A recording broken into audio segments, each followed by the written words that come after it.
보면 이제 앞에는 시드기야가 신하를 보내 예레미야의 기도를 부탁합니다. 그래서 이제 바벨론이 이제 예루살렘 성 근처에서 진을 치고 있어서 곧 공격이 올 거기 때문에 바벨론 그 나라에 안 좋은 일이 생겨서 돌아갈 수 있도록 그렇게 하나님께서 역사해 달라고 기도를 부탁하죠. 이때 이제 예레미야가 하나님께서 예루살렘을 향해 얼굴을 향하는 것은 복이 아니고 화다 이렇게 이제 말씀을 전하고, 그 이유는 아침마다 공평의 판결을 해야 되는데 그렇지 아니하였기 때문에 하나님께서 이런 징벌을 지금 준비하고 계신다 이렇게 말씀 전했습니다. 이제 그리고 나서 이제 계속 왕들에 대한 내용이 이어지고 있습니다. 6절에 보면 나 여호와가 유다 왕의 집에, 누구인지는 잘 모릅니다. 익명의 왕입니다. 내가 내게 길르앗 같고 레바논 꼭대기 같으니, 그래서 길르앗은 참나무와 소나무 숲으로 알려진 곳이고 레바논의 백향목은 그 강인함 아름다움으로 알려지고 칭송받는 나무다. 그래서 레바논 국기에 백향목이 있습니다. 보통 뭐 1000년, 2000년 이렇게 버티는 아주 강인한 나무가 이 바로 백향목입니다. 그래서 이제 우리 하나님께는 길르앗처럼 또 레바논의 백향목처럼 이스라엘이 그랬는데, 그러나 이제 정령 그 광야가 되고 거민이 없는 성으로 될 것이다 말씀합니다. 7절 내가 너 파멸할 자를 준비하니 그들이 각기 손에 병거를 가지고 내 아름다운 백향목을 찍어 불에 던질 것이다. 그래서 예루살렘 성전도 그렇고 또 솔로몬이 지은 자기 집도 그렇고 이 백향목으로 많이 꾸며놨거든요. 그래서 이 백향목을 던진다는 말은, 불에 찍는다는 말은 이 예루살렘 이 도시를 하나님께서 다 없앨 것이다는 이제 그런 뜻입니다. 그리고 여러 나라 사람이 이 성으로 지나가며 피차 말하기를 여호와께서 이 큰 성에 이같이 행하면 어찌 미뇨하겠고, 대답하기를 이는 그들이 자기 하나님 여호와의 언약을 버리고 다른 신들에게 절하고 그를 섬긴 형거라. 그러니까 자연이나 시설이 아무리 좋다 할지라도 여러분 하나님을 안 섬기면 그거는 다 무너집니다. 제일 좋은 반석은 말씀입니다. 우리 가정에 제일 든든한 반석은 물질이 아닙니다. 반석입니다. 반석 위에 세워야지만이 그 가정이 견고한 거지. 물질은 여기 한번 보십시오. 레바논 1000년, 2000년 나무입니다. 길르앗 얼마나 좋은 나무들, 숲으로 참나무로 되어 있는, 그런 어떻게 된다고요? 다 타버리고 없어집니다. 한순간에 광야로 변하는 겁니다.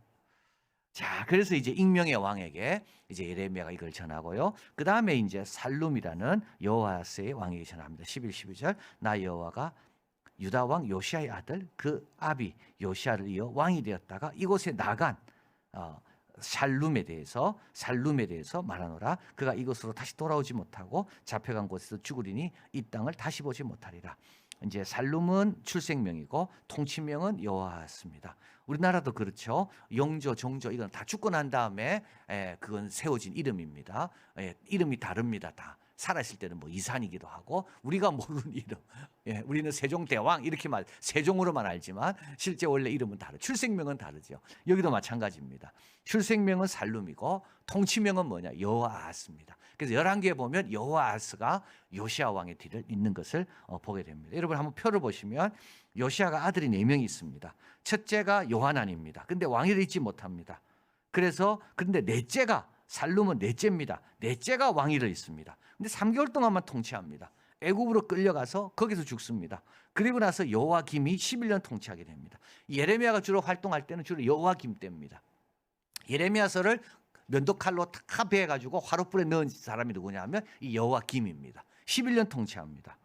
그리고 나서 그 아들 여호와김이 왕이 되는데요. 이게 고니야입니다. 여고냐. 그래서 이때 이제 2차 포로로 끌려가게 되죠. 그래서 여호와김은 3개월 통치하고 포로로 가게 되고 나중에 어떻게 됩니까? 회복할 때 여호와김의 얼굴을 들게 하고 여호와김이 스알디엘을 낳고 스룹바벨을 낳고 스룹바벨 때 돌아오게 됩니다.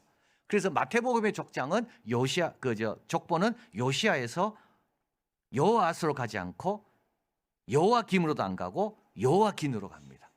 여호와긴으로 가서 스알디엘, 스룹바벨 이렇게 이어집니다. 그리고 나서 이제 여호와김이 11년 통치하고 그 아들 여호와긴이 3개월 만에 포로로 바벨론으로 잡혀가고 그 다음에 이제 셋째 아들인 시드기야가 왕이 돼서 11년 통치하다가 마지막으로 두 눈이 뽑히고 이제 죽게 됩니다.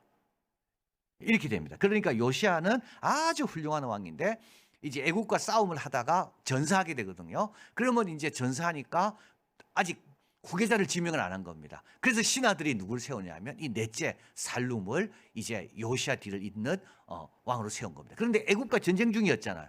그래서 애굽이 바로 누구가 들어와서 이 왕을 사로잡아 가버리는 거죠. 그리고 나서 누구를 세우냐 하면 그 둘째를 여호와김을 왕을 세운 겁니다. 자, 그래서 한번 보십시오. 여호와김 요시야를 이어 살룸이 왕이 되었는데 이 살룸은 애굽에서 포로로 끌려갔고 다시 돌아오지 못하고 이제 거기에서 이제 죽게 된다. 이 말씀을 전하게 됩니다. 그리고 나서 이제 여호와김이죠. 근데 여호와김은 13장 3절에서 19절까지 나오는데 이 13절부터 쭉 나오는 게 누군지는 모릅니다. 그러다 18절에 가니까 이게 누구냐 하면 바로 여호와김이다. 이렇게 탁 이야기합니다. 그래서 이제 예레미야는 조금 이제 극적 효과를 높이려고 쭉 이야기하다가 이 사람이 도대체 누굴까 궁금해 하잖아요. 이럴 때 이제 18절에 이 사람이 바로 여호와김이다. 이렇게 이야기하는 거죠. 자, 그래서 13절에 불의로 그 집을 세우며 불공평으로 그 다락방을 지으며 11년 동안 통치하면서 이래 하고 있는 겁니다. 다락방이라는 것은 2층을 뜻하고요. 여러분 이 당시 2층이 있었겠습니까? 2층은 굉장히 기술이 있어야만 2층입니다. 2층은 아무나 2층을 못 옮깁니다. 2층을. 우리 예수님 때는 벌써 2층이 있는 거죠. 다락방이. 그 다락방에 모이고 그러나 이때는 언제입니까? 이때는 예수님 탄생 한 600년 전이거든요. 그러니까 이때 2층이라는 건 없습니다. 2층이. 근데 여기 벌써 다락방을 지었다는 거예요. 그런데 그걸 누가 했냐면 자기 돈으로 한 거가 아니고요. 이웃을 고용하고 고가를 주지 아니하고 불의로 자기 집을 세운 겁니다. 14절 그가 이르기를 내가 나를 위하여 광대한 집과 광활한 다락방도 굉장히 큽니다. 자기를 위하여 창을 만듭니다. 창문 백향목으로 입힙니다. 붉은 빛으로 그러니까 창문 봐도 막 아주 화려합니다. 그러니까 그 당시 제일 볼거리는 아마 이 집이었을 겁니다. 여호와김이 짓고 있는 집이었습니다. 사람들이 와서 보는 거예요. 야, 2층 올라가도 안 무너지는가? 감비아 갔을 때 감비아에서 제일 높은 게 뭐 5층인가 그랬는데 5층 지을 때 사람들이 전부 주위에서 봤대요. 무너지나 안 무너지나. 감비아는 엘리베이터 없습니다. 지금 있는지 모르겠지만 제가 갔을 때는 신호등도 한 4개밖에 없습니다. 그 나라 전체 신호등이 4개밖에 없다고요. 그래서 5층 지었을 때 사람들이 전부 가서 이 건물이 무너지나 안 무너지나. 근데 여기는 어떻게 됩니까? 이 당시에 2층을 짓고 거기에 창문을 뭐로 했다고요? 예, 붉은 색칠을 칠하고. 근데 이게 전부 누구 돈입니까? 자기 돈이 아닙니다. 예, 백성들의 돈입니다. 15절이 중요합니다, 여러분. 내가 백향목 집 짓기를 경쟁함으로 왕이 될 수 있느냐? 여러분 지금 뭐와 경쟁합니까? 이 사람 지금 집 짓기를 경쟁함으로 왕이 될 수 있습니까? 하나님께서 왕 세운 거는 그런 일이 아니거든요. 근데 엉뚱한 거 지금 경쟁하고 있습니다. 네 아비 요시야 왕입니다. 그 전에도 없었고 그 후에도 없었던 그 칭찬 듣는 그 아비 요시야 왕. 네 아비는 어떻게 했느냐? 먹으며 마시느냐? 먹지도 않고 마시지도 않았습니다. 먹는 거에 신경 안 썼다고요. 마시고 노는데 신경 그렇게 안 썼다고요. 공의와 의리를 행치 아니하였느냐? 그때 그가 형통하였고 16절 가난한 자와 궁핍한 자를 신원하고 형통하였나니 이것이 나를 알미 아니냐? 하나님 안다는 뜻은 뭘까요? 하나님께서 나를 왜 이 자리에 두셨는지를 안다는 겁니다. 왜 부모를 하나님께서 나를 이 부모의 자리에 두셨는지 그걸 알아야 되는 겁니다. 그러지 않으면 우리는 엉뚱한 거 갖고 경쟁하고 있다니까요. 그러니까 하나님께서 나에게 왜 이 자녀들을 맡겼는가? 그거를 모르니까 우리는 엉뚱한 거 경쟁하고 엉뚱한 데 투자하고. 그래서 분명히 하나님께서 그렇게 하라고 맡긴 게 집 지으라고 맡긴 게 아닙니다. 근데요, 이 여호와김은 뭐 하는데 경쟁합니까? 지금 집 짓는 데만 관심이 있습니다. 오늘도 어떻게 붉은 책을 칠할까? 어떻게 다락을 해서 기술자를 데리고 올까? 어떻게 다른 사람들의 돈을 안 쓰고 내 돈 안 쓰고 다른 사람 돈으로 취할까? 그러니까 하나님이 왜 그 자리에 두신지 모르. 왜 요시야 같이 훌륭한 아버지 밑에 너를 왕 세웠는지, 내가 왜 그 자리에 있는지 그걸 모르는 겁니다. 자, 그래서 이제 그 사람이 죽습니다. 18, 19절. 그를 위하여 슬프다 주여 슬프다 영광이여 통곡하며. 아무도 통곡 안 합니다. 여러분 짐 짓는 데만 관심이 있는데 사람에겐 관심이 없는데 누가 이 사람의 죽음에 대해서 통곡하겠습니까? 헤롯이 그랬다 그러잖아요. 그래서 헤롯이 죽을 때 아무도 슬퍼하지 않을 것 같아서 다 경기장에 모아놓고 내 죽을 때 그들도 죽여라. 그러면 그 부모나 자식이 슬퍼할 것이니까 내 죽을 때 다 기뻐할 걸 알거든요. 내 죽을 때 사람들이 야, 잘 죽었다. 그 사람 안 봐서 너무 좋다. 이럴 걸 자기가 아니까. 지금 여호와김도 마찬가지입니다. 여호와김이 죽을 때 아무도 애곡하거나 아쉬워하거나 힘들어하지 않습니다. 잘 죽었다. 그리고 어떻게 된다고요? 예루살렘 문 밖에 던지웁니다. 나귀같이. 그러니까 자기가 이렇게 잘 지어놓고 그 집에 살지도 못합니다. 그 다시마을 가보니까 그렇더라니까요. 다시마을 그 아내를 위해 지어놓고 결국 그 사람 또 그 아들에 의해서 갇혔잖아요. 감옥에. 그러니까 집 지을 게 아니고 건축할 게 아니고 백성을 돌아봐야 되는 거죠. 누가복음 16장 22, 23절. 이에 그 거지가 죽습니다. 천사들에게 받들여 아브라함 품으로 들어갑니다. 부자도 죽습니다. 장사되어 저가 음부의 고통 중에 눈을 들러 멀리 아브라함과 그 품에 있는 나사로를 봅니다. 여러분, 이 부자 어떻게 살았습니까? 매일매일 잔치했습니다. 이 부자 자식 많습니다. 그런데 자식이 많은데도 한 번도 자식에게 하나님에 대해 가르친 적이 없습니다. 그래서 천사에게 이야기하죠. 저 나사로를 좀 보내가지고 여기 안 오도록 또 내 자녀에게, 내 형제에게 좀 말해달라고. 모세 좀 보내달라고. 그러니까는 뭐라 이야기하면 천사가, 야, 모세 보내도 안 믿어. 모세가 없어서 안 믿는 게 아니에요. 여러분, 다른 핑계 댈 필요가 없어요. 모세가 없어서 안 믿는 게. 그럼 나사로는 어떻게 그렇게 잘 믿습니까? 나사로는 어떻게 가난하고 어려웠고 자기 헌대를 개가 핥아 먹는데도 어떻게 하나님을 향해 그 좋은 마음으로 살까요? 환경이 아니에요. 자, 여러분, 집 짓기를 경쟁함으로 왕이 될 수 없습니다. 우리가 비교할 것은 이방 왕들이 아니라 하나님을 신시 섬긴 자들입니다. 성경에 있는 신실한 자들, 요셉 가정 2%밖에 없어요. 그런데 우리는 90%를 자꾸 가지려고 그러죠.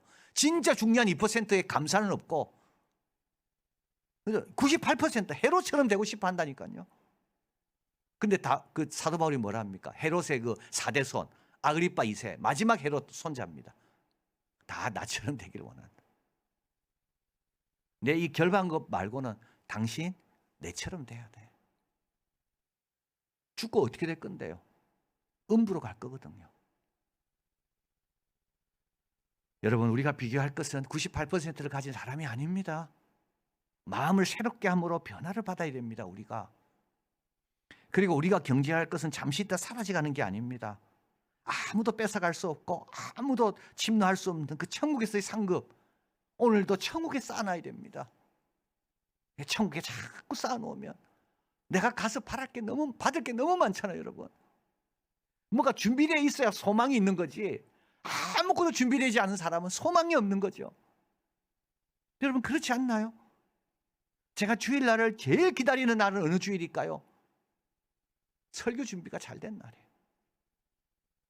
여러분, 제가 준비가 잘 되면 기다려줍니다. 준비가 안 되면 밤에 시달립니다. 막 꿈에 나타납니다. 성경을 폈는데 전부 중국말입니다. 네. 나는 설교를 해야 되는데 막 옷이 안 들어와가지고 막 옷이 안 입혀져가지고 그냥 교인들이 막 나갑니다. 그냥 제가 불러도 안 나갑니다. 그냥. 여러분, 그런 꿈 안 꾸시죠? 감사하지 마세요. 여러분, 준비되면 그런 꿈 안 꿉니다. 예, 제가 준비되어 있으면요 빨리 그날이 왔으면 좋겠습니다. 여러분, 천국 가기 싫은 이유는 딱 하나입니다. 천국에 별로 보내놓은 게 없으니까 그래요. 천국에 많이 쌓아놓은 사람은요, 주님 오늘 불러도 감사합니다. 왜냐하면 준비되어 있으니까. 그러니까 우리가 뭘 지금 경쟁하고 있습니까?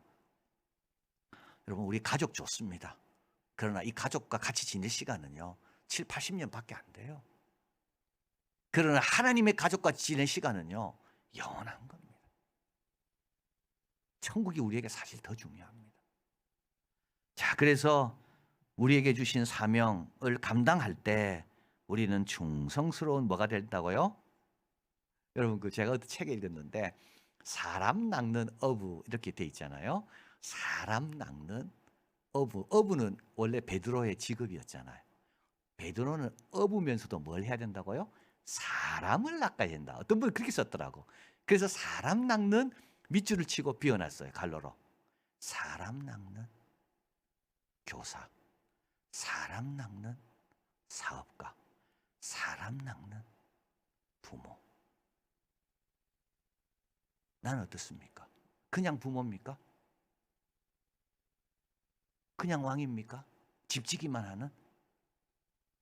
그제 갈로 해는 겁니다. 충성스러운 부모. 하나님께 충성스러운 부모. 하나님을 아는 거죠. 하나님께서 나에게 왜 이 자녀를 맡기셨고 나에게 왜 이 가정을 주셨는가. 충성스러운 부모. 충성스러운 왕. 자, 10주 15절. 내가 백악목 집짓기를 경쟁함으로 왕이 될 수 있는 여러분 왕 될 수 없습니다. 내 아비가 먹으며 마시지 아니하였으며 공평과 의리를 행치 아니하였느냐. 그때 그가 형통하였으니라. 이런 귀한 충성스러운 우리들이 되길 바랍니다.